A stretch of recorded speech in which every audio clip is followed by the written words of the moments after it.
Bueno, respondamos algunas de las preguntas que me mandaron.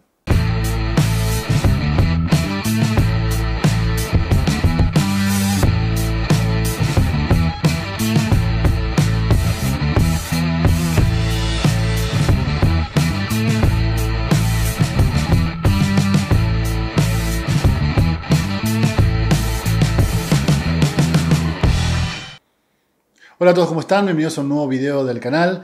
Bueno, en esta ocasión voy a estar respondiendo a algunas preguntas técnicas que me enviaron ustedes a través de Instagram. Les pedí que me mandaran algunas dudas técnicas que tuvieran sobre el tratamiento psicoanalítico y me las enviaron a través de Instagram, así que la verdad que hay muchísimas. Les agradezco mucho por todas las preguntas que me enviaron. Solamente voy a tratar de enfocarme en aquellas que son técnicas, ¿sí? Mandaron también algunas muy interesantes, pero que son teóricas, que ya las podemos usar para otro video en el cual podemos hablar de esos elementos. Hoy voy a tratar de seleccionar aquellas dudas técnicas que hablen estrictamente sobre el funcionamiento del dispositivo analítico. Así que bueno, sin más introducción que eso, empecemos. La primera pregunta por la que voy a empezar es una que dice: ¿quién define la velocidad del análisis? ¿Paciente o analista? Bueno, esta pregunta es buenísima, una pregunta realmente muy interesante. Y la verdad es que podemos analizar los dos extremos, ¿no? Es decir, es cierto que por mucho tiempo se pensó que el ritmo de un análisis va manejado básicamente por la forma de hablar y la forma de asociar de un paciente. Y esto de cierta manera es verdad. Es decir, no todo el mundo habla igual, no todo el mundo asocia igual. Y bueno, hay gente que a veces va un poco más lento y gente que va un poco más rápido. Entonces, en ese sentido es imposible determinar cuánta sería la duración de un tratamiento porque de una forma muy importante depende obviamente de ese paciente en particular. Ahora, por otro lado está la idea de Lacan, de la dirección de la cura, que es que quien dirige un análisis es el analista, ¿no? Es el analista el responsable de que ese análisis se lleve adelante. Entonces, por ejemplo, hay ciertas situaciones donde el tratamiento se ve empantanado, donde la cosa está como pausada, no pasa nada, no se avanza y tal. En ese punto yo diría que es un buen momento para que ese analista supervise ese caso y vea qué es lo que está pasando que no le permite avanzar. Entonces ahí diríamos, bueno, entonces, ¿es el paciente o es el analista el que maneja los tiempos, ¿no? El que define la velocidad, como dice la pregunta? Yo creo que parte y parte, ¿sí? Es decir, hay una gran parte que depende de la forma de asociar por parte del paciente. Es decir, obviamente una persona que llega al consultorio y empieza a decir todo lo que le venga a la mente y cumple la regla y asocia, no va a ir a la misma velocidad que una persona que le cuesta más o que se la pasa hablando de lo que hizo durante la semana y que no se apega tan claramente a la regla fundamental.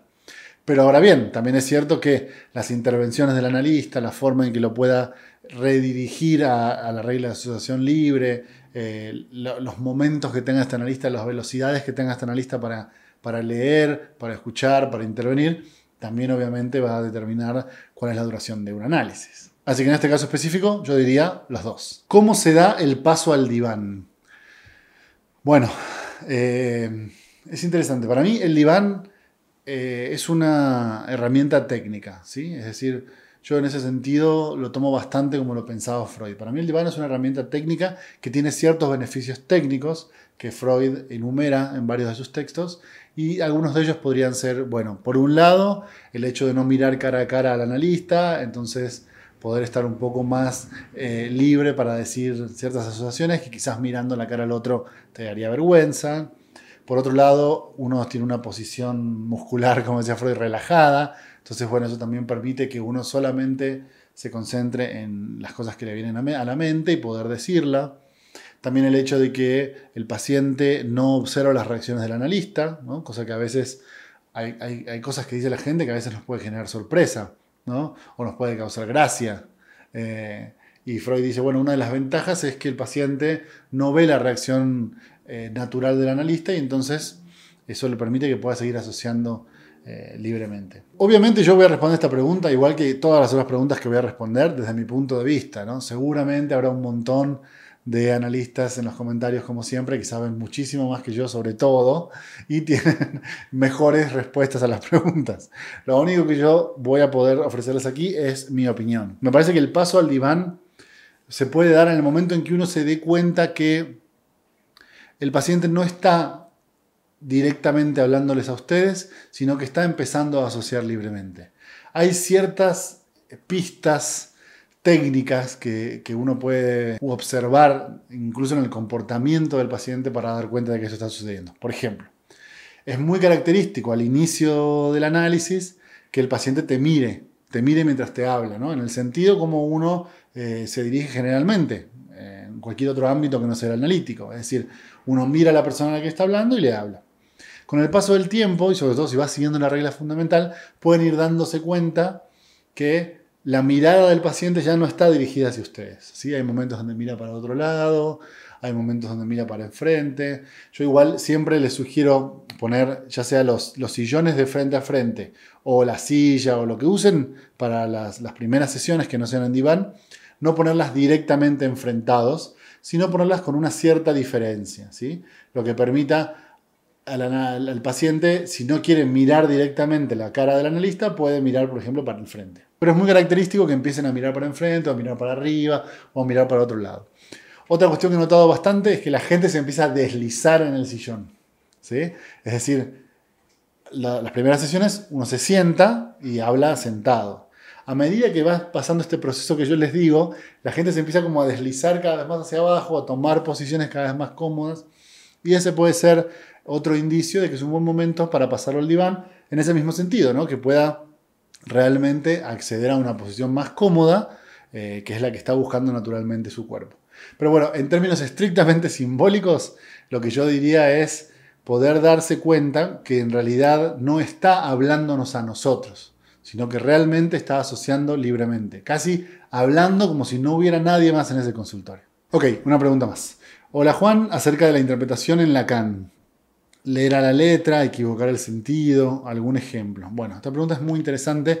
Hace muy poquito hablé con mi amigo Matías Tabil en un video sobre este tema. Si quieren lo pueden ir a buscar. Lo pueden encontrar en su canal. Es el problema de la interpretación poética, ¿sí? Búsquenlo, estuvimos hablando largo y tendido sobre el tema y ahí van a poder escuchar un poco más cuál es mi posición. Pero bueno, en términos generales, la idea esta de equivocar el sentido... yo creo dos cosas sobre esa idea. Me parece que es una idea muy interesante, la de equivocar el sentido, y voy a explicar cómo la entiendo yo, y por otro lado, cómo entiendo que se hace generalmente, que es un poco lo que discutía con Matías aquella vez.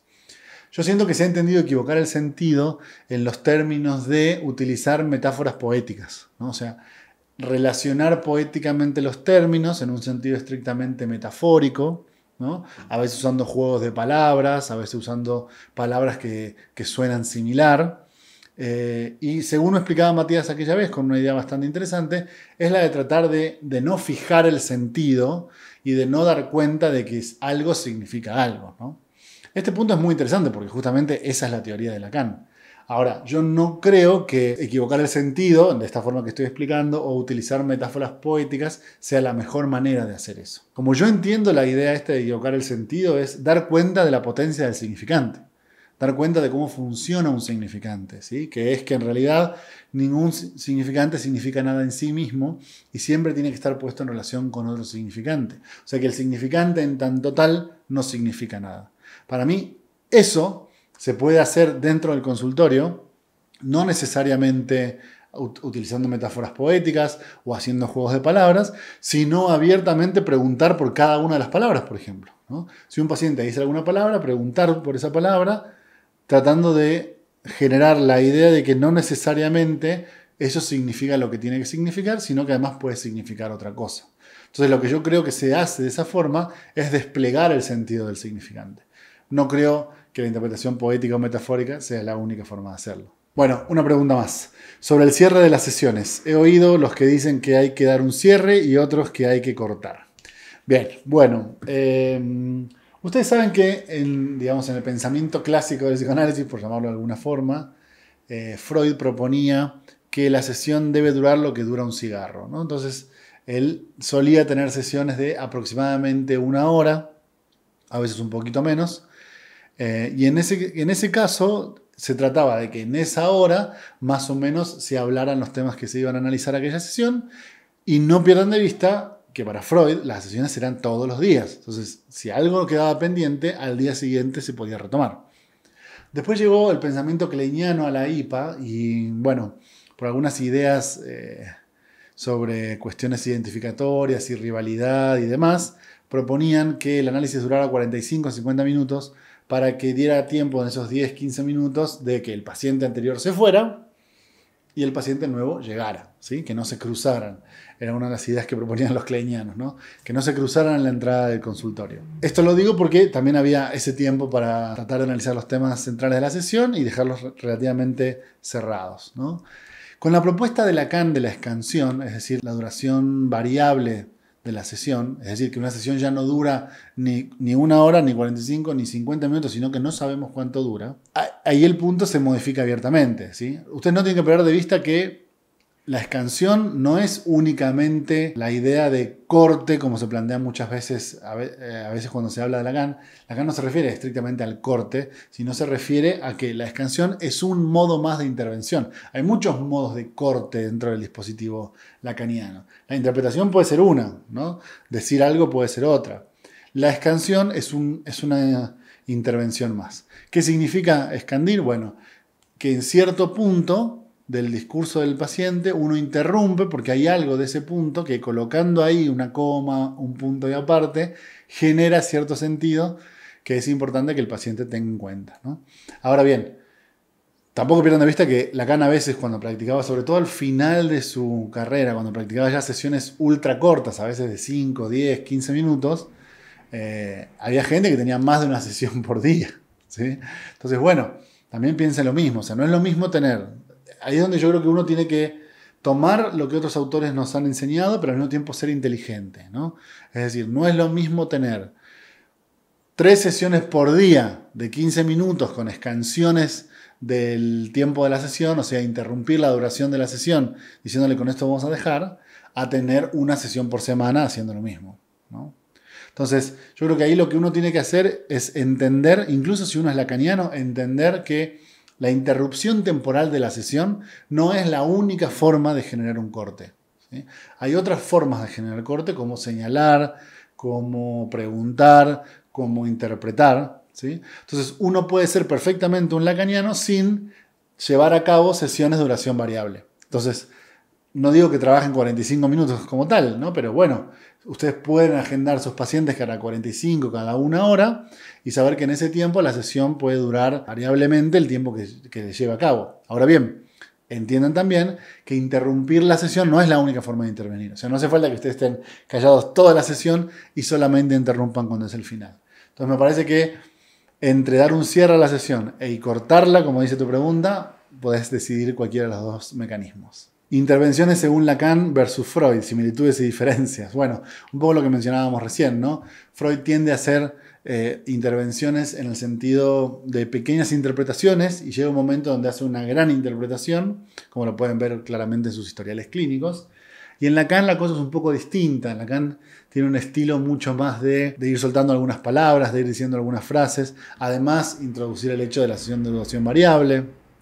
Entonces me parece que las formas de intervención no son distintas en el sentido de hacia qué tipo de material apuntan, pero sí son distintas técnicamente de la forma de hacerlo. Es decir, probablemente Freud hubiera armado una interpretación completa y se lo hubiera comunicado al paciente y probablemente Lacan hubiera hecho algún señalamiento o mencionar una palabra o hacer algún tipo de chiste que significara lo que quería decir. No creo que ninguna sea mejor ni peor.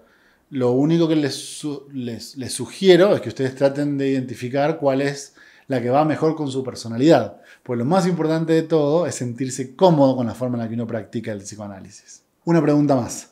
¿Se cobran todas las ausencias del paciente en sesión? ¿Qué pasa si avisa con tiempo? ¿Cómo pensarlo? Bueno, qué buena pregunta porque es bien técnica. Sí, en la escuela clásica post-freudiana, kleiniana, la idea era se cobran todas las sesiones vengan o no vengan, ¿no? Y un poco el discurso era, bueno, este es tu espacio, está disponible, si vos lo querés usar bien, si no lo querés usar también. ¿Cuál es la idea que está de fondo de eso? Y que es un poco lo que realmente tenemos que entender para poder criticar la postura. La idea que está de fondo es tratar de evitar la cuestión resistencial, ¿no? Es decir, la idea de Freud es, si yo presento siempre exactamente el mismo dispositivo, en el momento en el que aparezcan las cuestiones resistenciales, van a aflorar porque es exactamente siempre el mismo dispositivo, ¿sí? No hay nada que yo como analista haya generado como un cambio que produzca esa actitud resistencial, ¿sí? Esa es un poco la idea. Entonces, fijar el día y la hora funciona como uno de los elementos del encuadre, ¿no? Ahora, lo interesante es que va a llegar un punto, así como se piensa técnicamente, va a llegar un punto en el que el paciente rompa el encuadre. Y cuando rompe el encuadre se puede interpretar. La idea no está nada mal. El problema es que en el medio está la vida, ¿no? Entonces, por ejemplo, yo no digo que si un paciente te manda 5 minutos antes de la sesión un mensaje que dice no voy a ir, nos vemos la próxima. Y vos la próxima le preguntes, bueno, ¿y por qué no vino? No, bueno, la verdad no vine porque estaba acostado y dije, oh, no, hoy no tengo ganas de hablar de eso, que me pone tan triste, entonces preferí no venir. Por supuesto que esa sesión se paga, ¿no? Se paga porque hay un elemento resistencial, no porque este es tu espacio. Yo no digo que se lo digan a los pacientes o no, no porque este es tu espacio y entonces mi tiempo y valorar mi trabajo, todas esas cosas que se dicen a veces en psicoanálisis. No es por eso, es porque estrictamente hablando, ahí hay resistencia. Y si yo no combato la resistencia cobrando la sesión, lo único que voy a lograr es que esa resistencia se presente una y otra vez. Entonces son esos pacientes que vienen una vez sí, una vez no. 2 veces no, una vez sí. Uno evita eso cobrando la sesión. Ahora, si ustedes me dicen, bueno, pero si el paciente con 3 meses de anticipación te avisa que dentro de 3 meses, justo ese viernes que es la sesión, se casa su hermano, si está avisando con 3 meses de anticipación que tiene un evento social que es de relativa importancia, por eso no puede venir a la sesión, ahí no hay nada resistencial. Yo sé que la escuela clásica más ortodoxa te diría que esa sesión se cobra igual. A mí me da la sensación que esa sesión no se cobra, solamente porque no representa para mí ninguna modalidad de resistencia. Bien, una pregunta más. ¿Cómo debería ser un encuadre en la primera sesión? Bueno, interesantísima pregunta, ¿no? Desde el punto de vista freudiano y kleiniano también, el encuadre se plantea abiertamente en la primera sesión, encuadrando nociones como, por ejemplo, el tiempo, el lugar, el costo, ¿no? Lo que se va a hacer aquí, o sea, planteando una regla fundamental. Es cierto que en el ámbito lacaniano es muchísimo menos frecuente plantearlo de esa forma y la cosa es relativamente más laxa. Lo que yo sí les sugiero, eso es solamente una sugerencia a título personal, es que traten de dar cuenta al final de la primera sesión o al inicio de la segunda sesión de la regla fundamental, ¿sí? Porque a veces hay muchos analistas que se quejan de que los pacientes no asocian y cuando ustedes le preguntan, bueno, pero vos le dijiste la regla fundamental, ah, no se la dije. Bueno, ustedes no tienen por qué suponer que la persona sabe que tiene que decir todo lo que le venga a la mente. Ya la persona no sabe nada de psicoanálisis y no tiene por qué saberlo. Este es un método específico que tiene una regla fundamental. Entonces me parece que uno de los puntos muy importantes del encuadre, además del tiempo de la sesión, además de los días de la sesión, la hora de la sesión, el costo de la sesión, que todo eso el mismo paciente va a tratar de preguntárselo, me parece que es fundamental que ya sea al final de la primera sesión o al inicio de la segunda, le digan la regla fundamental. Bueno, de ahora en más le voy a pedir que usted trate de decir todo lo que le venga a la mente, aunque le parezca que no tiene sentido o aunque le dé vergüenza. Y ya queda planteada la regla y ya sabemos cómo vamos a trabajar. Otra pregunta muy interesante también, que quiero mencionarla un poquito al pasar, es cuando el sujeto no sabe nada de psicología o análisis, ¿se debe explicar cosas como el corte? Esta es una pregunta buenísima. Yo no sé si explicar el corte, o sea, no sé si explicarle cómo funciona, por qué lo hacemos, no sé si explicarle. Pero sí le sugeriría no interrumpir la sesión, pararse y decirles chau, se van, ¿no? Vienen como esta idea de los lacanianos ortodoxos que se hacen los re lacanianos porque no hablan nada, no explican nada, echan a la gente del consultorio, o sea, se creen que son básicamente Lacan. Eso es lo que les sugeriría no hacer. Lo que yo sí les sugiero es que al final de la sesión, si ustedes plantean, por ejemplo, que con ese punto se va a terminar la sesión, me parece interesante que le puedan explicar a la gente que no viene del mundo del psicoanálisis qué es lo que está pasando, ¿sí? Entonces, por ejemplo, una buena frase podría ser algo como, bueno, ese punto me parece muy importante. Te voy a proponer que con eso dejemos por hoy. O, en eso que acabas de decir, me parece que está la clave del tema de lo que estamos hablando. Entonces, te voy a proponer que con eso vamos a dejar la sesión por hoy. ¿Entienden? Como dando a entender que es cierto, la sesión se termina, pero explicando un poco por qué. Porque hay algo de lo que se dijo que me parece fundamental. Entonces, en ese punto te voy a proponer que dejemos. Las reacciones frente a la interrupción de la sesión serán múltiples. Habrá gente que lo tome bien, gente que se quede impactada, gente que se enoje, hay de todo. Pero me parece que es muy importante ir introduciendo esta lógica de trabajo porque con el tiempo van a ir viendo que la gente entiende cómo funciona la mecánica, ¿no? Que dicen algo importante que nosotros queremos señalar y con ese señalamiento dejamos la sesión. Que no es tan importante cuánto tiempo llevemos de la sesión, sino que es más importante lo que está diciendo en ese momento. Así que yo creo que una buena forma de hacerlo es esta que les comparto. Una pregunta más. A mí me gustaría que hablaras de cómo derivar. En la práctica es difícil hacerlo. Sí, me parece que lo interesante de la derivación tiene que ver con los límites del análisis, ¿no? Es decir, tanto del análisis como dispositivo técnico, como de uno mismo como analista. ¿Cuáles son mis propios límites? ¿Hasta dónde creo yo que puedo atender a este paciente y a este no?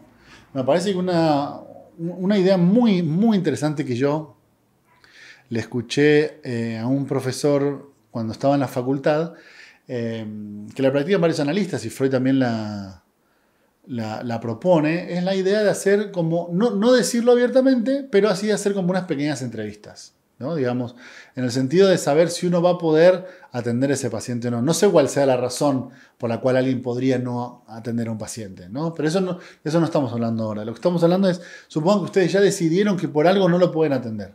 Bueno, entonces, poder armar un pequeño espacio para tomarse esa licencia de poder elegir si uno decide o no decide tener este paciente. Entonces, por ejemplo, decirle, bueno, mire, vamos a hablar cuando alguien te llama por teléfono y quiere agendar una sesión. Bueno, sí, agendemos un par de sesiones y vamos viendo y lo vamos charlando. Como una cosa no tan solemne como el inicio del análisis, porque si no después, si uno se da cuenta que no puede continuar ese análisis, insisto, por la razón que sea, no estamos hablando ahora de eso, no generarle la decepción a la persona de que ya había pensado que iba a empezar y no va a empezar, ¿sí? Y me parece que la forma de decirlo siempre es la sinceridad. Tratar de plantear cuál es la razón por la cual uno cree que este método no le va a ayudar a esa persona o por qué uno cree que no está capacitado para poder trabajar ese problema que tiene esa persona y siempre sugerirle derivarlo con un profesional. Bien, una más. ¿Cuál es la aplicación de la rectificación subjetiva sin que derive en responsabilidad subjetiva? Bueno, qué buena pregunta. Yo acá tengo un problema que quisiera contarles. Yo hice un video sobre la localización subjetiva, ¿sí? Que es una propuesta de Miller en uno de sus primeros libros, donde Miller es realmente muy, muy lacaniano. Y básicamente lo que plantea él en ese momento, la localización subjetiva, es tratar de determinar cuáles son las coordenadas del sujeto, ¿no? Pero el sujeto en los términos que lo propone Lacan, ¿sí? Abiertamente. Ahora, los términos como rectificación subjetiva y responsabilidad subjetiva, yo nunca los he encontrado en la obra de Miller. Los he encontrado en varios otros autores, ¿sí? Por ejemplo, la idea de rectificación subjetiva la he encontrado en varios autores millerianos o de la EOL, ¿sí? Pero nunca en ningún texto de Miller todavía. Y la idea de responsabilidad subjetiva la he encontrado básicamente en analistas que critican la rectificación subjetiva. Casi nunca he escuchado responsabilidad subjetiva escrito por un analista de la OL como tal. Para mí significan básicamente lo mismo, ¿sí? O sea, tanto rectificación subjetiva por parte de quienes lo proponen como responsabilidad subjetiva por parte de quienes lo critican, significa básicamente lo mismo. Es decir, que la persona se dé cuenta cuál es su rol en su problema. Que la persona se dé cuenta cuál es su papel en el conflicto en el cual está inmerso. O sea, que de alguna forma que la persona se haga cargo o que la persona se haga responsable de que parte de su problema tiene que ver con ella misma y no necesariamente con los otros como generalmente se queja. De esos dos elementos no voy a decir nada porque me parece que no tienen ningún valor clínico. De hecho, si ustedes lo piensan en Lacan, tanto en Lacan como en Freud, los neuróticos siempre tienen esta idea de la culpa y siempre tienen esta idea de que todo es por culpa de ellos. Así que no creo que echarles la culpa, no solamente que no genera ningún tipo de descubrimiento novedoso, sino que además alimenta el problema neurótico. La idea que sí me parece interesante es la idea de la localización subjetiva, que la pueden encontrar en ese texto de Miller que les recomiendo. Igual tengo un video de localización subjetiva, así que si les interesa, vayan a ver el video donde hablo sobre localización subjetiva y ahí van a ver el texto y demás. ¿Cómo pensás el fin de análisis? ¿Es un fin último? Qué buena pregunta, qué bueno que me lo plantean. Yo creo que hay muchísima hay muchísima solemnidad alrededor de esta cuestión, ¿no? Como si el fin de análisis fuera el gran fin de no sé qué, como que si uno lo logra, entonces ahí eso se termina. A mí me parece que mucho del problema neurotizante que hay alrededor del fin de análisis es básicamente la idea esta solemne de que uno terminaría cierto proceso y cuando llegó a ese punto no habría retroceso. Cualquiera que haya hecho un análisis sabe que eso no funciona así. Ni siquiera en la resolución de un síntoma, ni siquiera en la resolución de algo en el orden de la personalidad. Nunca nada es completamente definitivo y después no hay vuelta atrás. Entonces la idea de terminar un análisis me parece que puede ser una idea bastante coloquial. Es decir, llegué hasta cierto punto de ese análisis donde me di cuenta que ya tenía ganas de terminar. O que ya había hablado lo que era suficiente hablar. Ahora, ¿eso significa que después podré tener otro análisis? Yo pienso que sí. ¿No? Yo pienso que sí. Incluso cuando he hablado muchas veces del otro, de la idea de la inexistencia del otro como lugar del fin de análisis, eso no significa, por ejemplo, si ustedes piensan que el fin de análisis es la inexistencia del otro, entonces después de eso no voy a seguir hablando, están en una confusión muy grave. Entonces, si voy a seguir hablando, probablemente se van a desarrollar nuevas cuestiones de las que quizás necesite hablar en un análisis. Para mí, la clave es restarle solemnidad a la cuestión. Bueno, y voy a terminar con esta última pregunta. ¿Qué técnicas se utilizan en terapia en base a los distintos tipos de psicoanálisis que existen? Bueno, es una pregunta interesantísima. Por supuesto que los distintos tipos de psicoanálisis implican distintas nociones teóricas que a veces han ido modificando las técnicas con las que se aplica el psicoanálisis. Entonces, por ejemplo, Freud, que había pensado un análisis estrictamente para las neurosis, propone un tratamiento como el del diván, la asociación libre, bien pensado para hacer dentro del consultorio, ¿no? Cuando viene después la propuesta kleiniana, que empieza a trabajar abiertamente con pacientes un poco más graves, por ejemplo, me refiero a analistas post-Klein también, ¿no? Con niños. Ahora voy a hablar un poco de eso, pero me refiero a analistas post-kleinianos, como por ejemplo Bion o Meltzer, que terminan trabajando con pacientes muy, muy graves y a veces en instituciones. Obviamente tienen que modificar la técnica porque, por ejemplo, hay cuestiones que ellos empiezan a criticar mucho, como la utilización del diván con pacientes muy graves, o el tema de la asociación libre con pacientes muy graves. Empiezan a darse cuenta que tiene efectos distintos de los que tienen la neurosis. Entonces, por ejemplo, no es lo mismo las técnicas analíticas que Freud propone para los neuróticos que ciertas técnicas que analistas post-kleinianos proponen para la psicosis. Otro punto importantísimo es el análisis con niños, ¿no? Es decir, las técnicas propuestas por Freud, como decía, del diván, la asociación libre y demás, son pensadas para un paciente adulto en un contexto adulto. Ahora, cuando Melanie Klein o Anna Freud o Dolto empiezan a proponer el trabajo con niños, se dan cuenta que la regla fundamental de la asociación libre ya no sirve para recabar información o material inconsciente. Entonces, se mudan a la técnica del juego. ¿Sí? La técnica del juego, la técnica de los dibujos, ¿sí? Es una forma alternativa de obtener material por parte de un paciente que por ciertas características específicas de ese paciente no puede asociar libremente. Y de ahí en más ni se diga, por ejemplo, todas las cuestiones de los analistas de la psicología del yo que llegan a Estados Unidos y que tienen que trabajar en espacios radicalmente distintos de los que trabajaban en Europa. Entonces, inventan como modificaciones técnicas al psicoanálisis para llevarlo a cabo en ciertas instituciones o a veces incluso en hospitales, ¿sí? Para trabajar con pacientes que no son los mismos pacientes del ámbito privado neurótico que había propuesto Freud. Entonces, lo interesante para mí de esta cuestión es que más allá de la técnica, bueno, ni se diga la técnica de Lacan, ¿no? Esta cuestión de la escansión, bueno, hay un montón de ejemplos. Lo que quiero decir con esto es que más allá de la técnica que uno prefiera o que uno elija, que le parezca la más interesante y la cual uno va a practicar, creo que es muy sano darnos cuenta que el psicoanálisis es un movimiento complejo, que tiene una serie muy grande de autores que proponen una serie muy interesante de propuestas teóricas y técnicas sobre las cuales podemos discutir y las cuales podemos tener acuerdos y tener diferencias, pero no hace falta establecer esta idea absolutamente delirante de que si el otro practica un psicoanálisis distinto, eso no es psicoanálisis, ¿no? A mí me lo han dicho un montón de veces. Me acuerdo una vez que me invitaron a la radio y yo estaba hablando sobre Lacan y demás, y la otra persona me dijo, no, bueno, pero eso no es psicoanálisis, ¿no? A mí me parece que para tener el tupé de arrogarse la posibilidad de decir qué es y qué no es psicoanálisis, hay que estar bastante neurótico. Creo que lo interesante es entender que este es un movimiento complejo, con muchos autores, con muchas ideas. Es un movimiento que está absolutamente vivo, al contrario de lo que se dice generalmente, y va desarrollando nuevas ideas y nuevos autores todo el tiempo.